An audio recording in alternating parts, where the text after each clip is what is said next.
Hello दोस्तों, नमस्कार। आइए स्टार्ट करते हैं 9 फरवरी का फर्स्ट एडिटोरियल सेशन। और स्टार्ट करने से पहले थोड़ी सी इन्फॉर्मेशन कुछ कोर्सेज के बारे में। तो एक तो ये ग्रामर का कोर्स चल रहा है फिलहाल हमारी एप्लीकेशन आशीष क्लासेस पर। इस कोर्स में अभी तक noun, pronoun, adjective, adverb complete है। वॉइस के 4 पार्ट्स अपलोड हो चुके हैं। जल्द ही वॉइस कंप्लीट होने वाला है और एक नया टॉपिक नरेशन हम स्टार्ट करेंगे। तो ये कोर्स आप बाई कर सकते हैं। इस कोर्स को बाई करने के लिए एप्लीकेशन आपको डाउनलोड करना है प्ले स्टोर से। इसका लिंक आपको डिस्क्रिप्शन में भी दिया है। इसको आप डाउनलोड करेंगे तो कुछ इस तरीके से कुछ और पेड कोर्सेज भी आपको दिखेंगे। इन पेड कोर्सेज में सबसे इंपॉर्टेंट एक पेड कोर्स क्लोज टेस्ट और पैराजंबल का है, जहां अभी तक अगर मैं क्लोज टेस्ट की बात करूं तो 60 क्लोज टेस्ट हो चुके हैं। जो 61वां क्लोज टेस्ट होगा वो आज अपलोड हो जाएगा। ठीक है, तो ये वाला आप बाई कर सकते हैं। वोकैबुलरी ई बुक आपको यहाँ पे मिलेगी। ये वोकैबुलरी ई बुक 3 अलग अलग पार्ट्स में 2020 के सारे वर्ड्स आपको दिए गए हैं। एक मॉक टेस्ट की लिए बुक है एयरफोर्स और नेवी के बच्चों के लिए। ये वाला कोर्स जहाँ पे 2 एडिटोरियल्स पर डे आप डिस्कस करते हैं मेरे साथ, तो 2 एडिटोरियल्स मीन्स एक एडिटोरियल तो यही मिलेगा, लेकिन बस फ़र्क इतना है कि एप्लीकेशन पर बच्चों को इसका PDF मिलता है, थोड़ा जल्दी एक्सेस मिल जाता है। ये वीडियो आपको शाम को 5 बजे मिलता है, यही एप्लीकेशन पर लगभग 11-12 बजे के करीब मिल जाता है। एक और एडिटोरियल लेट नाइट को मिल जाएगा, वो बोर्ड पर नहीं होता है, वो स्क्रीन पर नजर आएगा। ठीक है, उसका PDF भी मिल जाता है आपको। तो सबसे पहले तो हमेशा की तरह कॉमन एरर्स हम डिस्कस करेंगे। पहला क्वेश्चन देखिए, the rescuers face a challenging environment as they try to locate more survivors and bring relief supplies to paralysed communities. कोई गलती नहीं है दोस्तों यहाँ पे। एक्चुअल में सेंटेंस का मीनिंग क्या है वो समझ लो। द रेस्क्यूअर्स, रेस्क्यूअर का मतलब बचाने वाले। ठीक है, तो जो बचाने वाले हैं वो फेस कर रहे हैं अ चैलेंजिंग एनवायरनमेंट, एक ऐसे माहौल का जो कि चैलेंजिंग है, चुनौतीपूर्ण है। एज दे ट्राई, जब वो कोशिश कर रहे हैं to try to locate some more survivor. Survivor का मतलब होता है कोई तकलीफ़ें आई, कोई बाधाएं आई और आप जैसे मान लीजिए कि डाइंग पोजीशन में पहुंच गए, मरने की स्थिति में पहुंच गए, फिर भी अगर आप बच जाते हैं तो आप सर्वाइवर कहलाएंगे। ठीक है, तो the rescuers face a challenging environment, तो जो बचाव कर्मी हैं, राहत कर्मी हैं, वो लोग चैलेंजिंग एनवायरनमेंट को फेस कर रहे हैं क्योंकि वो कोशिश कर रहे हैं अधिक से अधिक सर्वाइवर्स को लोकेट करने की। लोकेट का मतलब पता लगाना है। एंड ब्रिंग रिलीफ सप्लाईज, और वो कोशिश कर रहे हैं राहत आपूर्ति लाने की टू पैरालाइज कम्युनिटीज़, उन कम्युनिटीज़ में जो कि फ़िलहाल डिरेल हो चुकी है, जहाँ पर चीज़ें जो हैं रुक चुकी हैं। कोई एरर नहीं है तो यहाँ तो नो एरर, बाकी विस्तार से हम पढ़ेंगे एडिटोरियल में। दूसरा देखिए, दीज इमीडिएट मेजर, दीज दे रखा है साहब, तो दीज के साथ में तो नाउन लगता है प्लूरल। ठीक है, अगर मेजर ही करना था तो फिर यहाँ पे दिस होता, फिर यहाँ पे आर नहीं होता, इसलिए आपका आंसर जो है वो मेजर्स होगा। एक नंबर आंसर आएगा। और तीसरे की बात करें तो the Uttarakhand glacier burst should prompt a review of how the Himalayas is treated. The Uttarakhand glacier burst, burst का मतलब फटना होता है, तो उत्तराखंड में जो ग्लेशियर बर्स्ट हुआ है, शुड प्रॉम्प्ट, इसे प्रॉम्प्ट करना चाहिए। प्रॉम्प्ट का मतलब होता है give cause to, give rise to, give rise to, या फिर आप कह सकते हो इसको ट्रिगर कह सकते हो या कोज कह सकते हो। तो इसे कारण बनना चाहिए किसका, रिव्यू, एक पुनरावलोकन किया जाए किसका, how the Himalayas is treated, की कैसे आप हिमालय श्रेणी है उसको ट्रीट करते हैं। हिमालयाज के साथ में वर्ब प्लूरल आएगी, आर आएगा। हिमालयाज प्लूरल, ये माउंटेन रेंजेस हैं इसलिए यहाँ पे प्लूरल वर्ब का प्रयोग करेंगे। हिमालयाज में लास्ट में एस दे रखा है, प्लूरल मानते हुए यूज करेंगे। ठीक है, 3 नंबर आपका आंसर आएगा।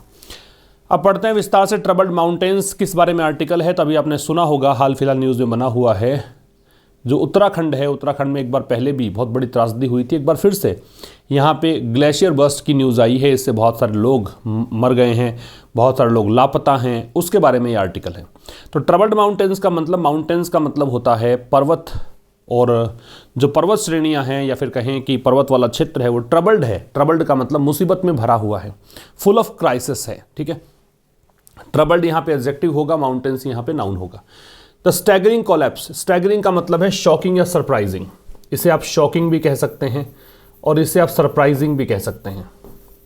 शॉकिंग एंड सरप्राइजिंग, काफ़ी आश्चर्यजनक, एस्टोनिशिंग भी कहा जा सकता है। बहुत सारे लोग चैनल पर उत्तराखंड से भी जुड़े हैं और मैं यही आशा करता हूं कि आप लोग सभी स्वस्थ होंगे, कुशल मंगल होंगे अपने घरों पर, और बस सभी के मंगल कामनाएं हैं और आप लोग सभी सेफ रहें।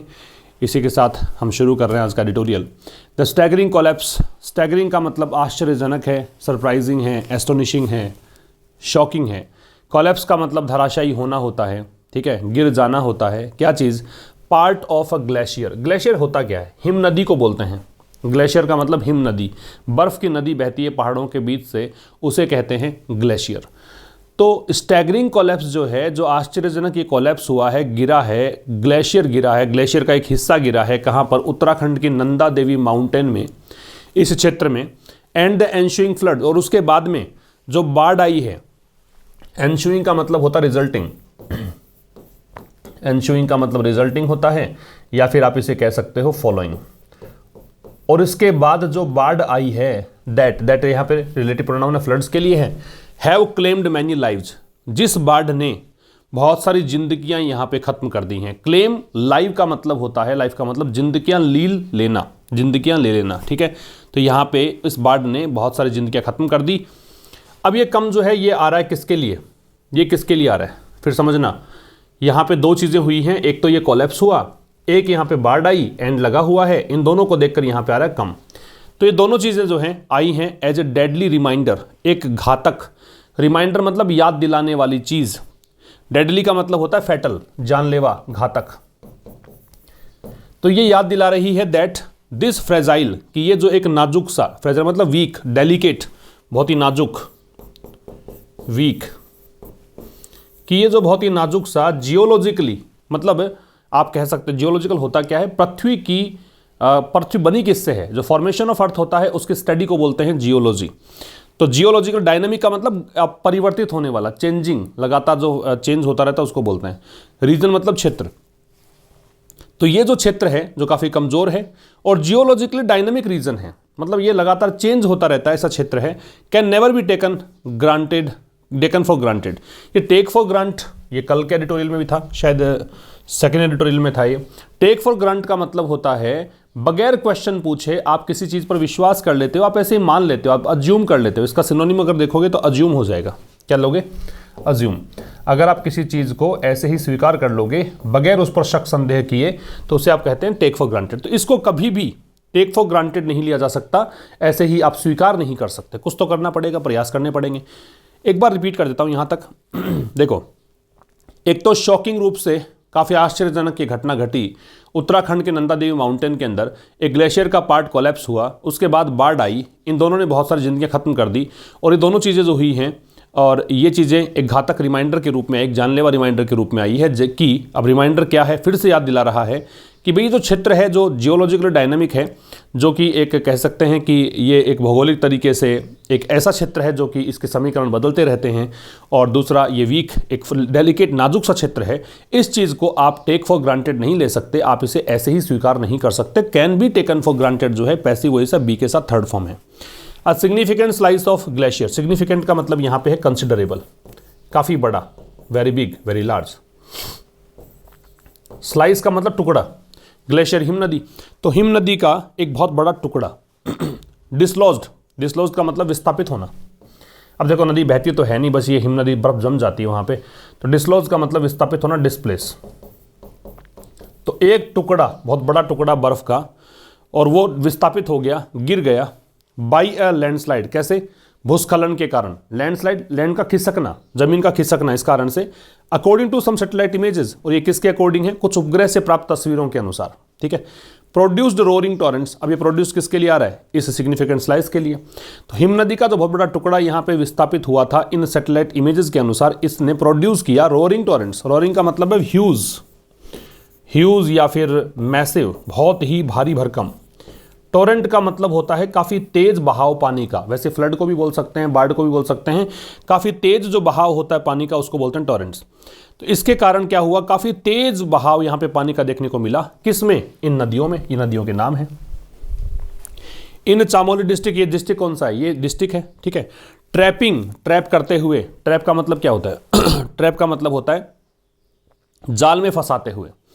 अनसस्पेक्टिंग वर्कर्स, अनसस्पेक्टिंग जिन पर कोई मतलब कहीं संदेह नहीं था, संदेह नहीं था। अनसस्पेक्टिंग का मतलब यूँ लिख लो आप कि जो उस समय काम कर रहे थे। सस्पेक्टिंग का मतलब तब होता कि भाई जैसे किसी का पता नहीं चल रहा है कौन था, लेकिन यहाँ तो एग्जैक्टली पता था कि ये कुछ वर्कर्स थे जो कि 2 हाइड्रो पावर प्रोजेक्ट साइट्स पर, साइट्स का मतलब होता है स्थान, एक साइट CITE भी होता है, इसका मतलब कहना होता है। एक SIGST भी होता है, इसका मतलब विजन होता है। तो इन स्थानों पर, इन 2 स्थानों पर ये काम कर रहे थे, इनको बहा कर ले गई ये नदियाँ, ठीक है। इतना तेज बहाव से पानी आया, किसके कारण? ये इस ग्लेशियर के टुकड़े के टूट जाने के कारण। तो ये तो था फर्स्ट स्लाइड में। काफ़ी सारे वर्ड्स हैं, ensuing, take for granted, dislodge, roaring, torrent. Roaring यहाँ पे एडजेक्टिव है, टॉरेंट यहाँ पे नाउन है। आगे देखिए, स्कोर्स ऑफ पीपल। स्कोर्स का मतलब है बहुत सारे, वेरी मैनी। स्कोर्स का मतलब क्या लोगे? वेरी मैनी, बहुत सारे, नाउन के रूप में है। तो बहुत सारे लोग जो हैं आर स्टिल, स्टिल का मतलब होता है इवन नाउ, अभी भी। ये अभी भी क्या है? मिसिंग है, गायब है। In the wave of water, पानी के बहाव में, है ना, पानी की बहाव में ये अभी भी गायब हैं। Silt and debris. सिल्ट का मतलब होता है कीचड़। सिल्ट का मतलब होता है नदी के तट पर जमने वाला जो मड है या फिर रेत है या बजरी है, उसको सिल्ट बोलते हैं, ठीक है। डेब्री का मतलब मलबा होता है। मलबा, मलबा समझते हो? जैसे कोई मकान है, वो गिर जाए, कोई भवन गिर जाए, उसके बाद टुकड़ों में टूटता है ना मकान, उसको बोलते हैं मलबा, डेब्री। इसको डेब्रिस नहीं पढ़ते, डेब्री बोलते हैं, एस यहाँ पे साइलेंट रहता है। तो अनेकों लोग अभी भी मिसिंग हैं पानी के बहाव में। सिल्ट एंड डेब्री, तो यहाँ पे जो ये सिल्ट है, बताया मैंने कि ये बजरी, रेत या कीचड़, एंड डेब्री, मलबा जो है, दैट यहाँ पे रिलेटिव प्रोनाउन आ गया, तो इन दोनों के लिए आ रहा है, मतलब ये एंटेसिडेंट के लिए आता है, पहले वाले शब्द के लिए, तो सिल्ट और डेब्री के लिए आ रहा है।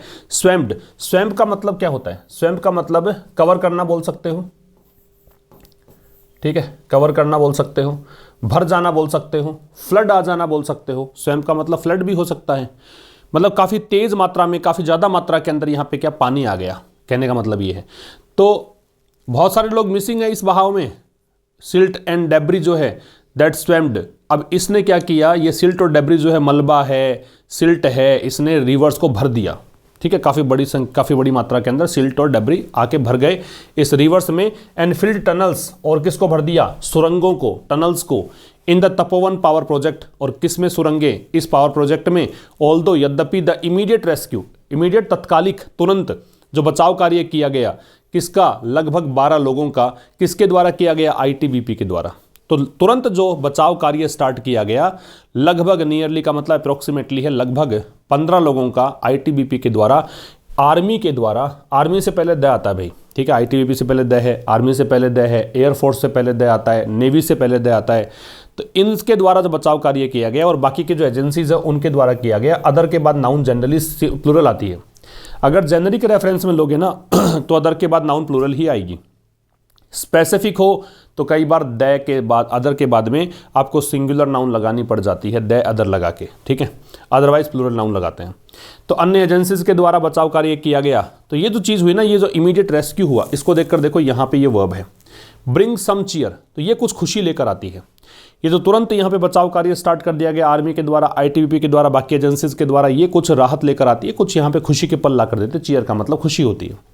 द रेस्क्यूअर्स, ये मैंने कॉमन एरर में दिया था। जो रेस्क्यूअर्स है मतलब जो बचावकर्मी हैं, ये फेस कर रहे हैं अ चैलेंजिंग एनवायरनमेंट, मतलब फेस करते हैं चैलेंजिंग एनवायरनमेंट। चैलेंजिंग यहाँ पे एडजेक्टिव है, एनवायरनमेंट यहाँ पे नाउन है। एनवायरनमेंट की स्पेलिंग आपसे एग्जाम में पूछी जा सकती है, याद रखेंगे। चैलेंजिंग एडजेक्टिव हो गया, तो चुनौतीपूर्ण एक माहौल का सामना करते हैं। कारण क्या है, क्यों कर रहे हैं? दे यहाँ पे इनके लिए प्रोनाउन है। ट्राई, अब देखो ऐसा पढ़ोगे, अगर आप फेस्ट फॉर्म में दे रखा है, सिंपल प्रेजेंट दे रखा है, तो अगर आप इसको ऐसे पढ़ोगे, रूटीन का एक्शन है, फ्रीक्वेंट हैपनिंग एक्शन, तो फिर मीनिंग नहीं निकाल पाओगे, इसलिए इसको कंटिन्यूअस एक्शन में चलने दीजिए। तो ये जो है एक चैलेंजिंग एनवायरनमेंट का सामना कर रहे हैं, कारण कि वो कोशिश कर रहे हैं लोकेट, फाइंड आउट करने का। लोकेट का मतलब पता लगाने का, क्या? मोर सर्वाइवर्स, अधिक और सर्वाइवर का मतलब जो बच गए हैं वो लोग। एंड ब्रिंग रिलीफ सप्लाईज, और कोशिश किसकी कर रहे हैं? जैसे यहाँ पे देखो, एंड से पहले हमने देखा टू लोकेट है, लोकेट यहाँ पे वर्ब की फर्स्ट फॉर्म है, टू के साथ जुड़ा हुआ है। वैसे ही एंड के बाद में भी देखो ब्रिंग, अब टू एक बार लग गया, टू दोबारा लगाने की जरूरत नहीं है। अगर आप उसी दिशा में काम करते हो, अलग अलग काम अगर होते हैं, ठीक है, एक काम यहाँ पे सर्वाइवर्स को लोकेट करना है, दूसरा काम मान लीजिए मैं कह देता आराम करना है, तो एक अलग काम, लेकिन इसी को कंप्लीट करने के लिए काम है, इसका कॉम्प्लीमेंट के रूप में काम लिया जा रहा है, तो फिर आप ब्रिंग ही यूज करेंगे, टू ब्रिंग लगाने की जरूरत नहीं है। दो अलग अलग इन्फिनिटिव दो अलग अलग कामों को बताती है फिर, ठीक है। रिलीफ सप्लाईज, राहत आपूर्ति, सप्लाईज का मतलब जो भी राहत सामग्री पहुंचा रहे हैं या वो पहुंचा रहे हैं, किसको? पैरालाइज कम्युनिटीज़ को। कम्युनिटीज़ नाउन है, पैरालाइज पास्ट पार्टिसिपल है। पैरालाइज का मतलब है जो कि लकवाग्रस्त हो गया है। भाई कोई शरीर का कोई अंग लकवाग्रस्त हो जाए, इसका मतलब ब्लड की सप्लाई वहाँ पे नहीं पहुँचेगी, ठीक है, उसमें कुछ सेंसिटिविटी नहीं रहेगी। ठीक ऐसा ही यहाँ पे है, अगर कोई जगह है, कोई भी कम्युनिटी है, वो अगर पैरालाइज्ड हो चुकी है, इसका मतलब वहाँ पे रिसोर्सेज नहीं पहुँच रहे हैं, वहाँ पे चीज़ें जो है सामान्य जो माहौल था वो खत्म हो गया, असामान्य हालात पैदा हो गए हैं, उसको बोलते हैं paralysed communities. These immediate measures, ये तो तुरंत, ये तत्कालिक जो कदम हैं, आर इम्पोर्टेंट, ये महत्वपूर्ण है। ये जो तत्कालिक कदम हैं ये इंपॉर्टेंट है। दीज को देखकर देखो, प्लूरल नाउन है। अलॉन्ग विद स्पीडी कंपनसेशन, किसके साथ साथ? अलॉन्ग विद का मतलब होता है पैरेलल, जब दो चीज़ें साथ साथ लेकर चलते हो तो वहाँ पे आप अलॉन्ग विद का प्रयोग करते हैं। किसके साथ? Compensation to affected families. Families noun, affected adjective, compensation मुआवजा। तो स्पीडी मतलब काफ़ी तेज़ गति से, तो काफ़ी तेज़ गति से जो प्रभावित परिवार हैं उनको मुआवजा मिलना चाहिए। उसके साथ साथ ये तत्कालिक जो राहत कार्य हैं, ये जो कदम उठाए जा रहे हैं, ये सब इंपॉर्टेंट है। बात समझ में आ रही है? अब अलॉन्ग विद से जुड़ा हुआ कुछ भी होता है तो अलॉन्ग विद तो क्या प्रेपोजिशनल फ्रेज है। प्रेपोजिशन या प्रेपोजिशनल फ्रेज के बाद में ऑब्जेक्ट लगाते हैं, तो इसको तो कंसिडर किया हमने ऑब्जेक्ट। ये जो दे रखा है कंपनसेशन है, ये आपका ऑब्जेक्ट हो गया। जब ये ऑब्जेक्ट है तो सब्जेक्ट क्या है? सब्जेक्ट यहाँ पे मेजर्स है, इसको देखकर फिर यहाँ पे आ रहे हैं। समझ रहे हो? आगे देखो। But the centre and the Uttarakhand government, लेकिन दोनों सरकारें, केंद्र सरकार और उत्तराखंड सरकार, कैन नॉट इग्नोर, ये इग्नोर नहीं कर सकती। इग्नोर का मतलब क्या हुआ कि ये उपेक्षा नहीं कर सकती। ऐसा नहीं है कि अपना ध्यान हटा ले, किसकी तरफ से? द लार्जर कंटेक्स्ट, जो इससे बड़ा संदर्भ है, of the states increasing frailty. Frailty का मतलब होता है इन्फर्मिटी या वीकनेस। नाउन है, वीकनेस या फिर इन्फर्मिटी, वीकनेस या इन्फर्मिटी नाउन है, ठीक है।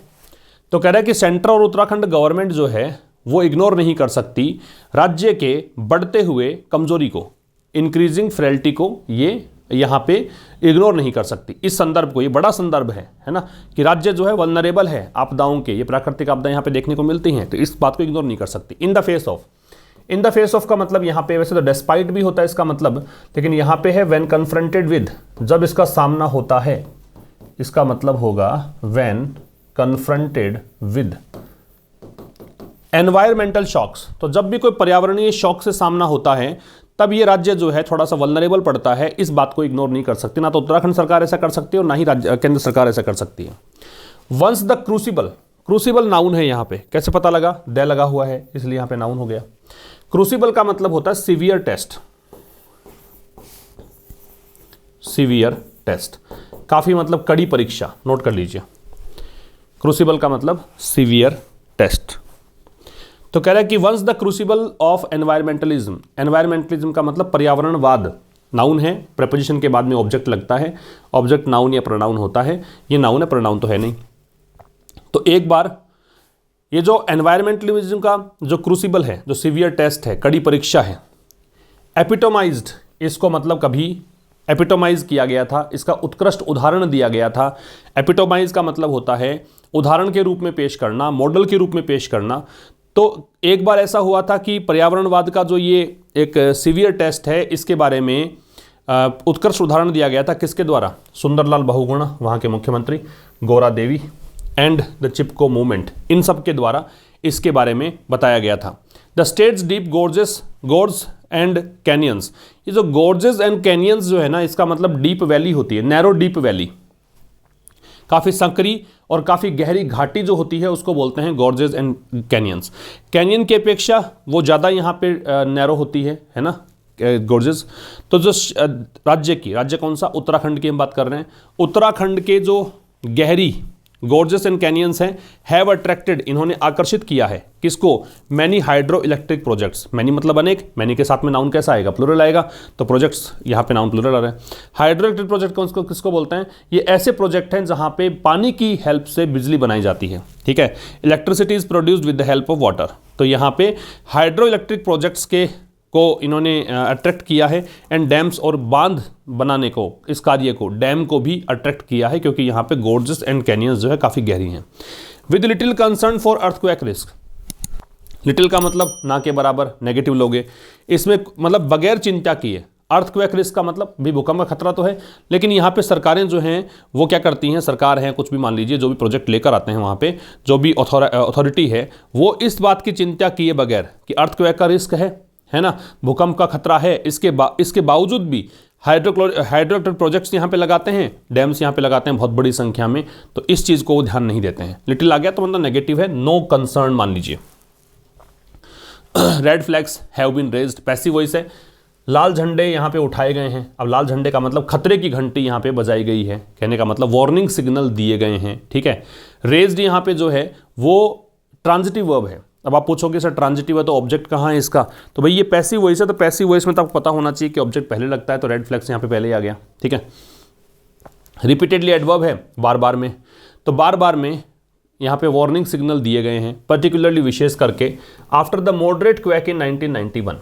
मॉडरेट का मतलब यहाँ पे संतुलित, बैलेंस्ड, ज़्यादा नहीं आया, मतलब आप ये नहीं कह सकते बहुत ज़्यादा इंटेंस था, आप ये नहीं कह सकते कि कम तीव्रता का था, बस बीच का सा एक मीडियम साइज का सा अर्थक्वेक आया था 1991 में। उसके बाद में काफ़ी चेतावनी यहाँ पे दी गई बार बार में, इन द रीजन, इस क्षेत्र में, वेयर, जहाँ पर, अब जहाँ पर कहाँ पर, इस क्षेत्र में, तो ये एडवर्ब ऑफ प्लेस की बात कर रहा है। द तहरी डैम, ये जो बांध है वॉज बिल्ट, बनाया गया था, पैसिव वॉइस है बी के साथ third form. And the 2013 floods, और 2013 की जो बाढ़ आई थी, दैट यहाँ पे इस फ्लड्स के लिए बात बताएगा, वो बाढ़ जिसने डिवास्टेट कर दिया केदारनाथ को, जिसने छत विछत कर दिया, डिस्ट्रॉय कर दिया केदारनाथ को। पॉइंटिंग टू, इशारा करते हुए, पॉइंट टू का मतलब इंडिकेट करते हुए, द थ्रेट फ्रॉम सेस्मिसिटी, सेस्मिसिटी का मतलब होता है भूकंप आने की आवृत्ति, भूकंप बार बार में यहाँ पे आते हैं, इस खतरे की ओर इशारा किया। डैम इंड्यूस्ड माइक्रोसेस्मिटी, जो डैम के द्वारा प्रेरित, डैम जब बनाए जाते हैं तो यहाँ सूक्ष्म स्तर के भूकंप आते हैं उसके बनाने से। इंड्यूस्ड का मतलब इंस्पायर्ड कह दीजिए या कोज्ड कह दीजिए, इनके कारण भूकंप आते हैं, इसका खतरा बताया।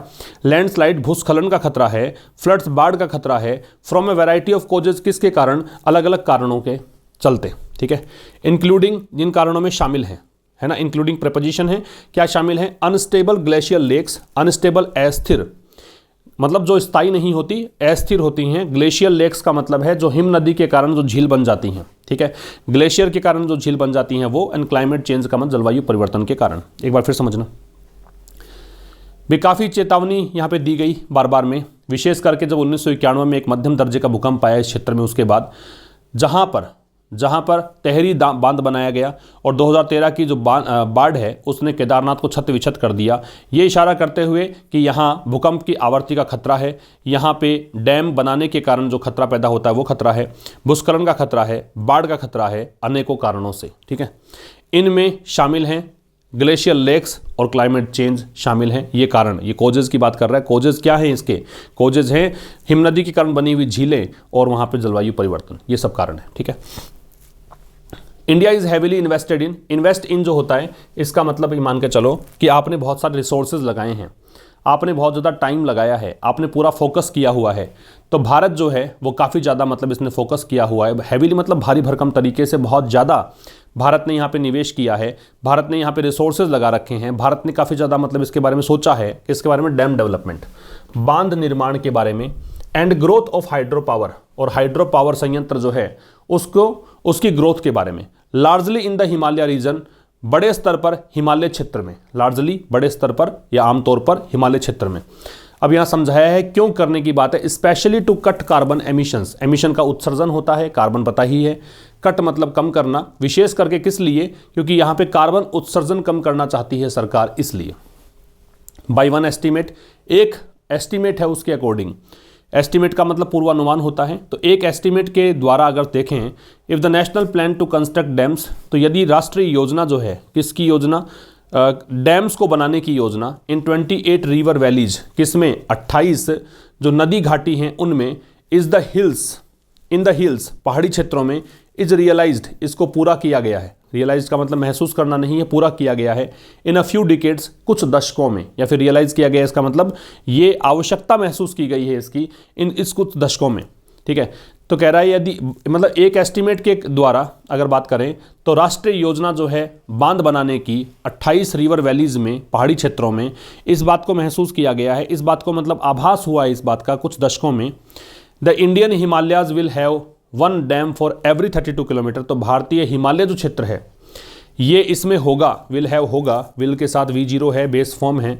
वन डैम, एक बांध 32 किलोमीटर में, हर 32 किलोमीटर में एक बांध बनेगा इस क्षेत्र में। Among the world's highest densities, और ये वो क्षेत्र है जो विश्व के सबसे ज़्यादा आबादी वाला क्षेत्र है उनमें से एक है।